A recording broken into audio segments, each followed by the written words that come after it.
Well, hello there. Welcome to my video. I guess it's my first video if I'm not mistaken. My name is Roman and I wanted to talk to you about the R1 Canon EOS R1 camera.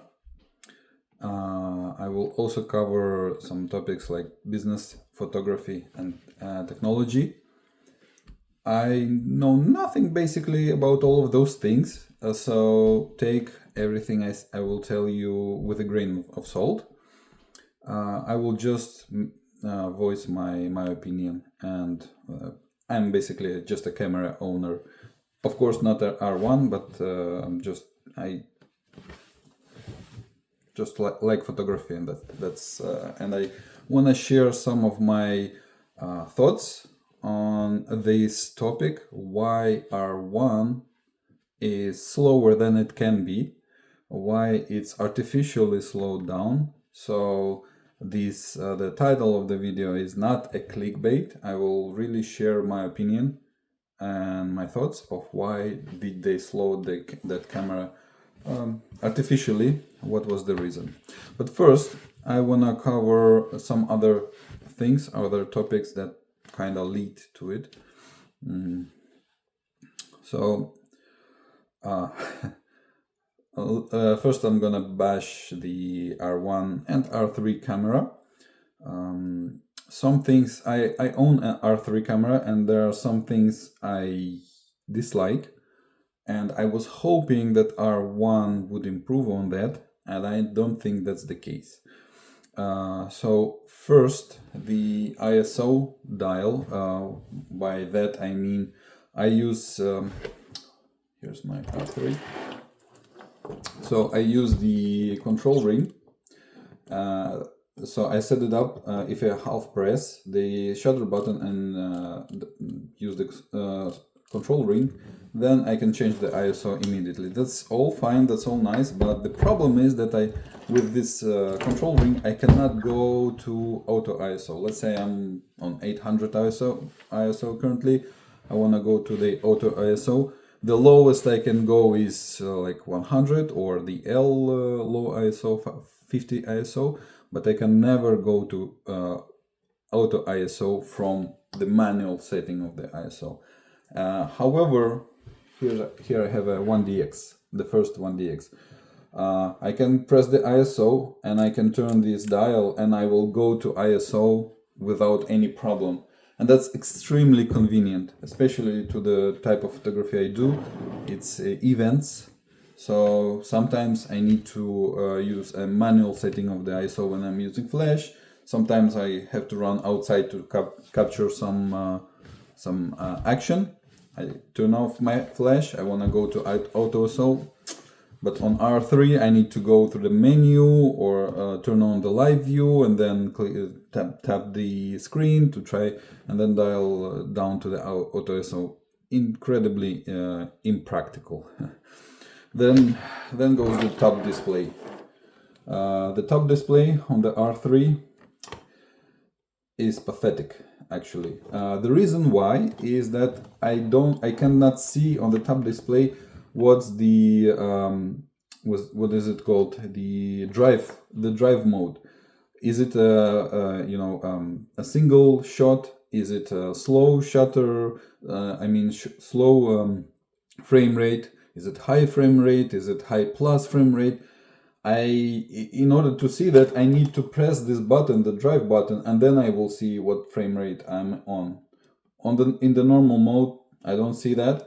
Incredibly impractical because then I need to look in the viewfinder or on the screen, on the back screen. Usually when I need to change my frame rate, I'm used to on the 1DX. I can see immediately what frame rate I'm on, and I can decide if I need to choose it or if that's fine. And that's very impractical. And if you take a look at the body itself, you can see that you can, obviously the real estate of this small screen, they considered it not enough for the frame rate indication, but you can see that you can expand it a little bit on the sides, almost in all directions. So they easily could add at least one line of information to the screen. I can see why they didn't do it, because this is probably the screen that they use with the R5. Standardization of the parts, yes, I understand, that's cheaper, but it's for this level of camera, it's very, very impractical. And then the most ridiculous thing, when you switch to the silent mode, you cannot use the flash. This is absolutely ridiculous, because it looks like from the manual of the R3, it looks like with the silent mode, they want to make the camera stealth. It's basically the stealth mode. So the camera doesn't, play any sounds, and it doesn't emit any lights, basically. So that's why the flash is turned off in the silent mode. This is absolutely, so this is very confusing. If it's a kind of stealth mode, then call it a stealth mode. A silent mode is just with no sound. Why does it have to impact how the flash works? No idea, because 1DX it also has a silent mode. Of course, you still can hear the shutter, but still it's called the silent mode. It's less noisy, but the flash works. It doesn't impact any flash operation. Now, if you go from 1D camera to R3, you get confused. You try to use the silent mode, and all of a sudden your flash stops working, and then you have to troubleshoot or work around, try to find a workaround around that. I would like to look in the eyes of that person that decided when they were developing the R3, hey, let's confuse the photographers. Now, when they on the new camera, when they go to silent mode, their flash doesn't work. That's gonna be fine. Now, of course, in general, R3 is a better camera in technical aspects, no doubt, than 1DX. And I'm bashing, or I'm telling all of this negative about the R3 ergonomics, not because it's worse than 1DX. In general, it's better, of course. The touch button, the touch sensitive button, the eye control, all of that is very good. The problem is that the things that have been working fine before, why would you make them worse in the newer camera? If it was amazingly well, if it worked, if it was, adjusted with all the iterations, with all the generations of camera, now you take what was, fine-tuned and make it worse. No reason. Oh yeah, one more thing. The grip. So the body and the grip of the R3. It's much worse than 1DX. And so even 1D, I had before this 1D Mark IV, 1D Mark III, 1D Mark II, all of those were better in the hands than R3. I heard a lot of some of the reviewers of R3, amazed with how it feels in the hand. I frankly saying it feels worse in the hand than 1D cameras. I was surprised to hear from those reviewers that it feels great, because I know those reviewers also did the review on 1D series cameras. So I was surprised it doesn't feel better, it feels worse than 1DX. But our video is not about R3, it's about R1. But the reason why I'm discussing these topics about R3, that it looks like these topics that I just mentioned haven't been improved in R1. Maybe the grip a little bit, but not sure. And the rest, auto ISO on the control ring, probably is the same thing. Probably you cannot go to auto. Correct me if I'm wrong, of course, because I was hoping that the R1 would be much better than the R3, because I was planning to upgrade. Now I don't see enough reasons. But Now that out of the way, let's continue to the next topic.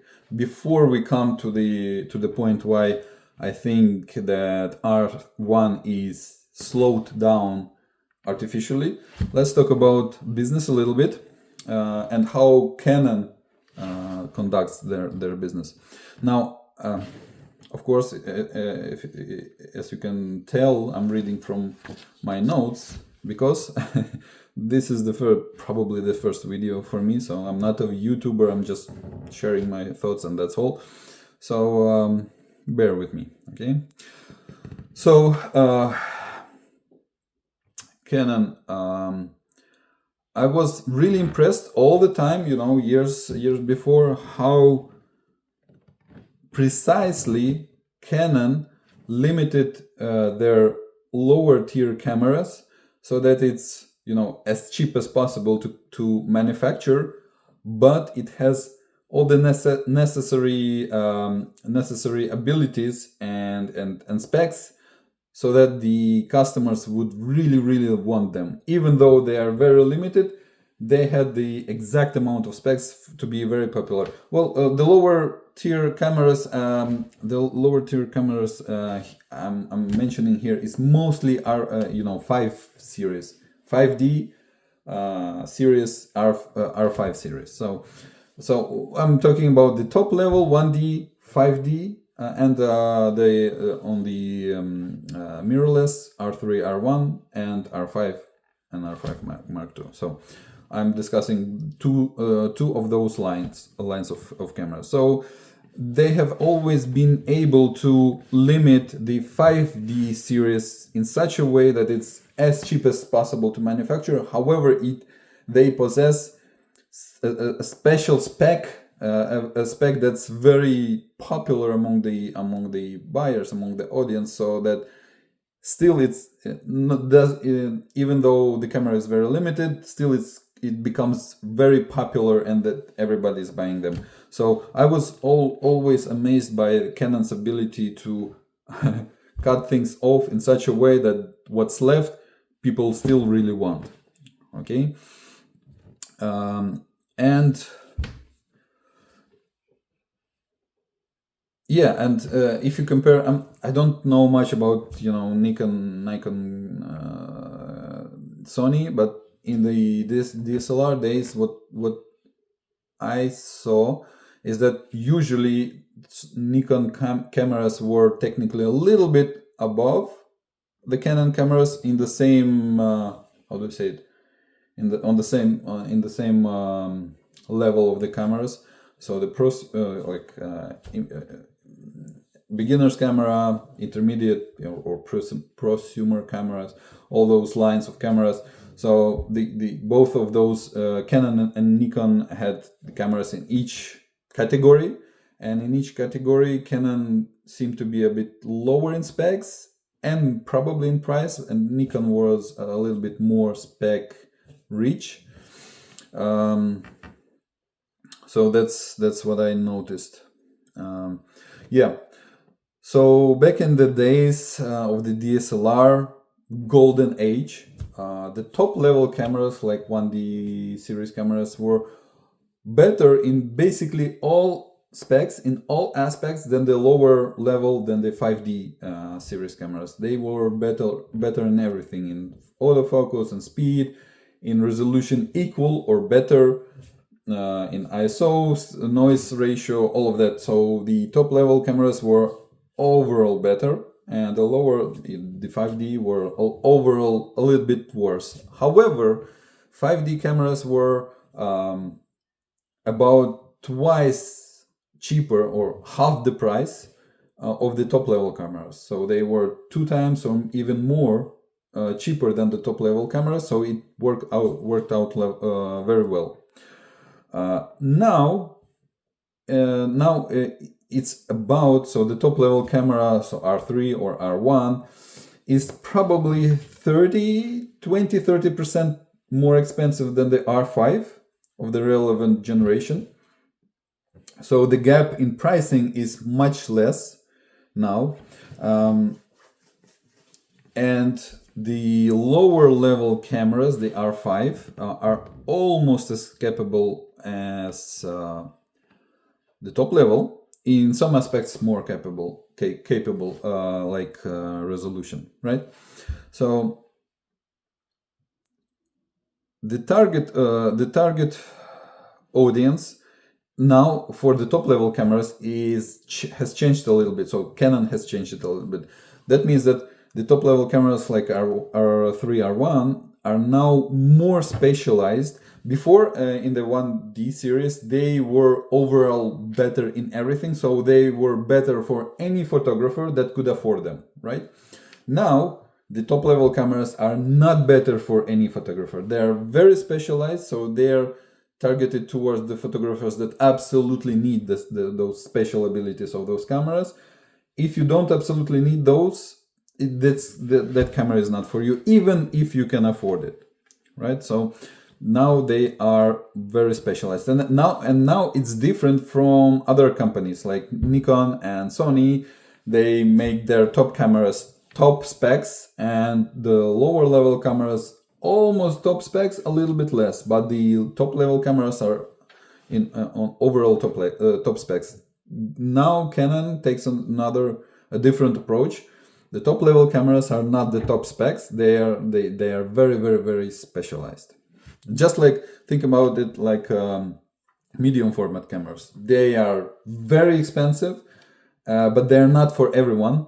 Meaning, even though you can afford it, but if you're shooting, sports or politics or war, you don't need the medium format camera, even though it's kind of high end, top level, top price thing. It's not suitable. Same thing with Canon top cameras now.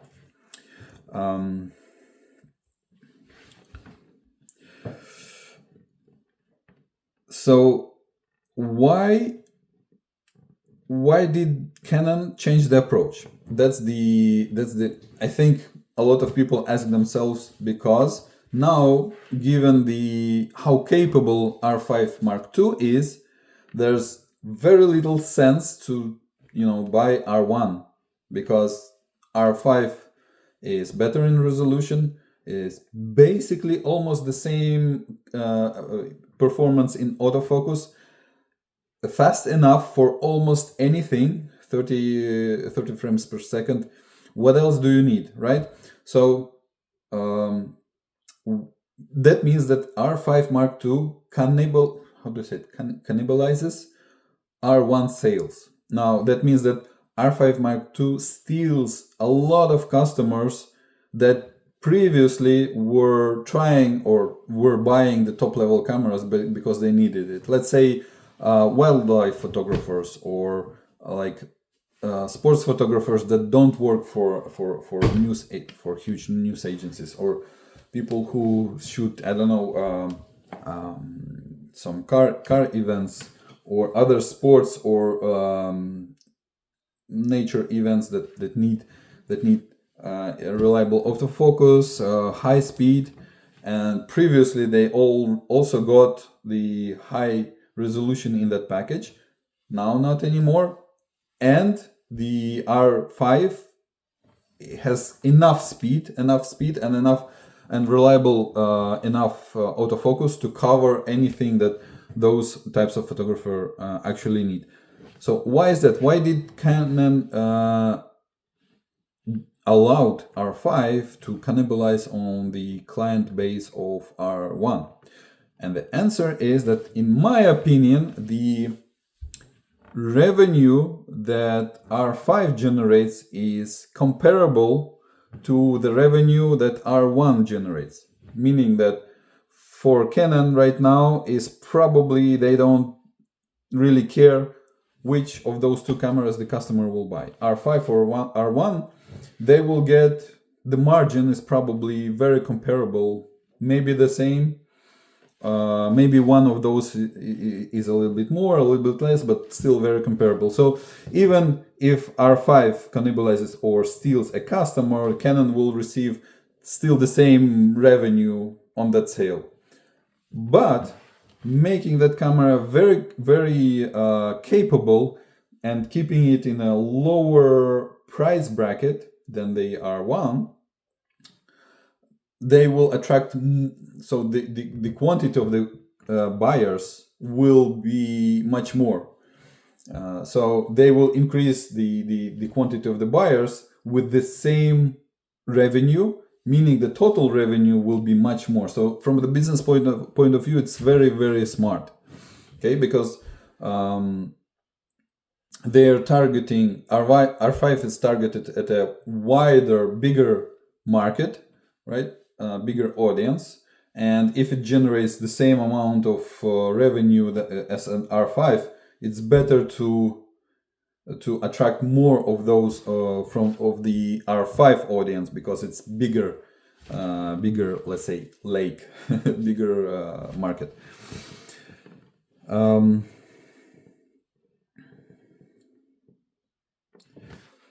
Yeah. So now we're getting to the point. So now we're getting to why I think R1 is slow. It sounds funny, but I'll explain you what I mean. So if we assume that the hardware, the core hardware of R5 and R1 are basically the same processes, same memory, everything is the same. The architecture of the hardware of those two cameras is the same. And if we take a look at R5, it's 45 megapixels, and the top speed of the drive mode is 30 frames per second. So 30 frames per second of 45 megapixels camera pictures, sorry. In total, per second, the camera is capturing 1350 megapixels. So 45 megapixels times 30, 1350 megapixels in total per second. Feel free to verify, to take a calculator and make your calculations. I hope I'm correct. So 1350 megapixels per second, we understand that that's at least, that's the capability of that hardware, minimum. Maybe it can do more. We don't know. What we know is 30 frames per second, 45 megapixels per picture.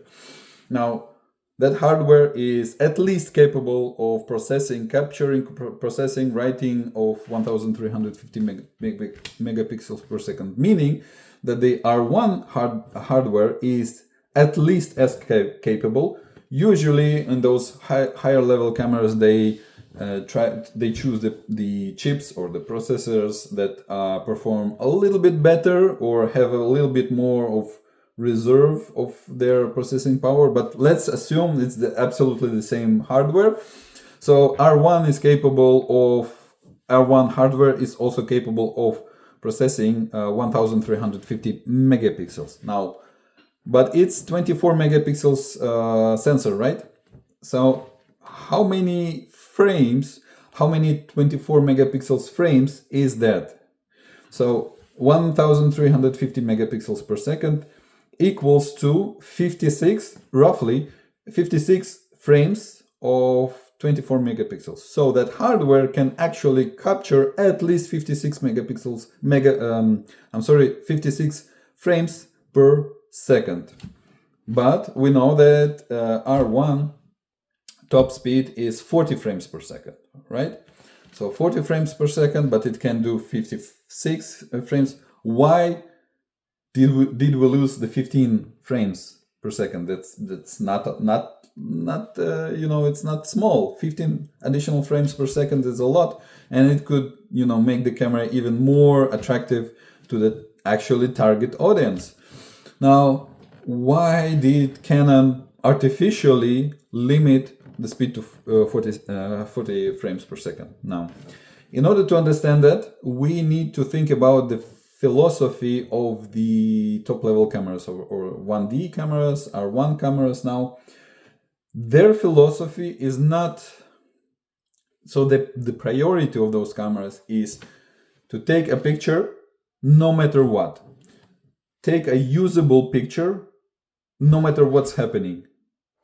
in any circumstances, whatever happens, this camera has to take a usable picture. That's the core philosophy of those cameras. And that was so evident to me when I started using 1D cameras. Even 1D Mark II that I switched to from my first 40D camera to those. Immediately I understood, it was obvious what's the core value of those cameras. They take a picture no matter what, and it's a usable picture. If the picture is not taken, usually in most cases is the photographer's fault, is the user's fault, is the photographer failure to take a picture.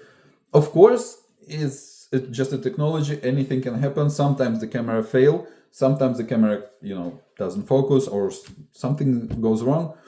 But those cameras try their best to take the picture no matter what. Meaning that's the highest priority for top level Canon cameras. So for 1D, for R1, R3, take the picture, the usable picture, no matter what, is the highest priority. What does it mean? It means that anything else, all the rest, like quality of the picture, like noise, like speed, like anything else, takes the back seat. It's second priority, third priority is not as important as at least take a usable picture. Meaning that the highest priority actually is the autofocus. Now, how is it related to the speed of the camera? Let me explain. First, of course, the camera has a dual pixel autofocus sensors on the image sensor, is the horizontal and vertical lines, but the camera, when it's taking the picture, a lot of things happening, right? The autofocus goes, then the metering takes some processing power, then the capturing of the image takes the processing power, denoising, white balance maybe if it's on auto, and displaying the image into your viewfinder, listening to the button pressing from the user. All of those, there are million processes that that are executed at the same time, and the camera has to manage all of that and prioritize all of that. That means that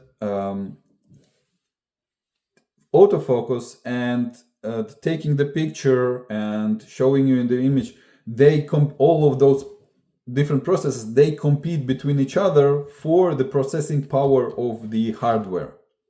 And the hardware has to prioritize what should go immediately first, what can wait. Now, if we take into account that the core value of R1 is to take a usable picture no matter what, that means that the autofocus is a higher priority than the speed of the picture, taking the picture. Because if you take 55 frames per second instead of 40, but some of them are out of the focus, it's a failure of the camera. So the autofocus goes always first and then the rest. So this is why I assume they had to lower the speed of the frames in order to give more processing time, more processing power to the autofocus process, right? Function. And that's in my opinion the main reason why it's slower. Now, we know from the first reviews of these two cameras, R5 Mark II and R1, that their autofocus is really comparable, meaning that R5 is performing basically almost the same in terms of autofocus as R1. However, I heard one or two reviewers mentioning that R1 autofocus still feels snappier and more reliable, more sticky. And that's exactly what they need, what they try to achieve in the camera, in the R1 camera. To to have the autofocus as good as possible, and the rest comes after. So that's why they've limited the R1 speed. So that means that R1, and given the lower pixel count, it's not for anyone who needs speed. It's only for the photographers that need to capture the picture, a usable picture, no matter what happens. It's usually the professional sport photographers, politics, war photographers, or alien invasion photographers. For the occasions where you cannot afford to miss a picture. For everything else, R5 Mark II is better than R1. So even the hardcore wildlife photographers should still go to R5 Mark II because it's fast enough. It's as fast as R3. Nobody complained about the speed of R3 before. So it's as fast as R3, but has 45 megapixels for your fur texture and your feathers, all of that. So at current stage, the fact that R1 is less overall lower specs than R5 Mark II and much lower specs than the top cameras of other brands like Nikon and Sony, doesn't pose a financial problem for Canon, because they don't care if people will buy R1 much less than you expect from the top level camera, because the people that will not buy R1 will buy instead R5 Mark II instead. And as I said, most probably the revenue margin is the same. So they, from the financial standpoint, they don't care which of those cameras is sold to the customer. They are fine with either of them. The only problem that the low specs of R1 pose is is the image or perception of the Canon brand from the photographers and the market in general. It looks like, Canon is not able to keep up with the specs of other cameras, of other camera brands, sorry. So the image of Canon takes a hit on that. And for me, as a R3 owner, that's actually good, and I'm really glad about it. I'm really excited, assuming that the next generation will change. By that I mean, so now we have R1, which is less than people expected. That means that and the image of Canon takes a hit. That means that with the next generation of the top camera, with the R1 Mark II, they need to recover their image of the brand, right? They need to compensate this loss, this image loss, and that's very important. The image, how your brand is perceived in the market, is extremely important. Now, with the next generation, they will have to recover that loss. And that's good, because that means that the R1 Mark II needs to be mind-blowing. It needs to be better than the competition to recover the image hit, the image loss from the R1 lower specs. And that means that I'm in a good position owning R3. It's really comparable to R1. But by the time when R1 Mark II comes around, I will be ready to upgrade from R3, and the offering from Canon hopefully will compensate for all of this loss. Now, I don't know, or maybe all of what I've just told you doesn't make any sense. As I said, I know nothing about business, I know nothing about tech, and I know nothing about almost nothing about photography. So take all of that with a grain of salt, and tell me what you think in the comments. One more thing that I just wanted to mention, I see that I forgot, even my notes didn't help me too much. If we return to the fact that the hardware, as I said, the hardware, when it's processing multiple functions that going on in the camera at once, it shares the processing resources between all those processes, like functions, like reading, writing a image to the memory card, right? You know, operating Wi-Fi or GPS if it's turned on, taking the picture, autofocusing, reading the buttons, reading the actual autofocus sensor, and so on. So normally the hardware shares the resources, the processing resources between all of those tasks. However, I just remembered then that when Nikon Z9 came out, one of the selling points that they mentioned was that the display process, the process of displaying the image into your viewfinder was independent from the rest of the functions of the camera. That's that means that it's a parallel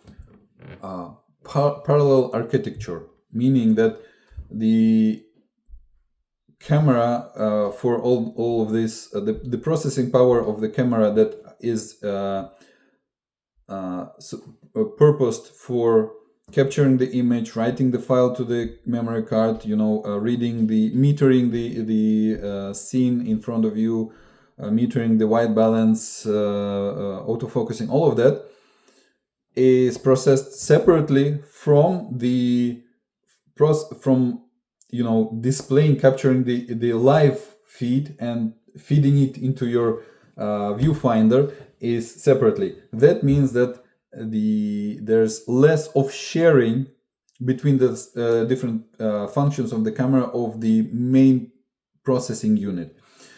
Not a lot of people, you know, paid a lot of attention or found it very valuable. Even the professional reviewers of the camera, they mentioned that, yes, some of them, even not all of them, mentioned that yes, their processing is divided, is independent for the viewfinder and the rest of the camera.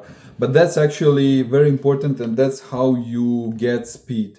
That's how Z9 is capable of processing, you know, a lot of 45 megapixel images per second. I don't even remember.